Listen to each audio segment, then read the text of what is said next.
À New York, maintenant, il s'appelle Zoran Mandani et devient à 34 ans le nouveau maire de New York. Il est démocrate musulman, se présente comme l'anti-Trump, totalement inconnu il y a encore un an.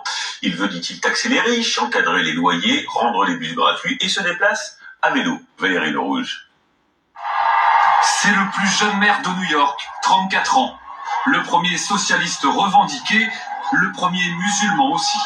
Élu avec 50,4% des voix, Zoran Mandani a célébré sa victoire hier soir en promettant une rupture. New York! New York, ce soir tu es délivré. C'est un mandat pour le changement. Un mandat pour une nouvelle forme de politique. So Donald Trump, je sais que tu nous regardes.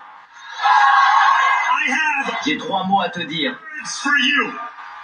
Monte le son. Volume up. Dans plusieurs quartiers de New York, des scènes de liesse. Ses supporters, souvent jeunes, ont fêté la victoire une bonne partie de la nuit. Je suis tellement contente, ça me rend très optimiste pour New York. C'était une campagne menée sur l'espoir, et on l'a bien ressenti ce soir. Une grande partie de mes revenus passe dans les transports. Donc s'il y a un moyen de réduire le coût, c'est ce que Mandani va faire pour nous. Zoran Mandani était encore inconnu du grand public il y a un an. Il a mené une campagne décalée sur les réseaux sociaux, notamment pour défendre une politique résolument à gauche. Gel des loyers, garde d'enfants pour tous, gratuité des bus et taxation des plus riches.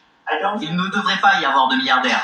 Un candidat démocrate jugé même trop à gauche pour nombre d'élus de son propre camp qui ne l'ont que timidement soutenu. Ses opposants lui reprochent aussi ses positions pro-palestiniennes dans la ville qui compte la première communauté juive au monde. Et puis aux Philippines, le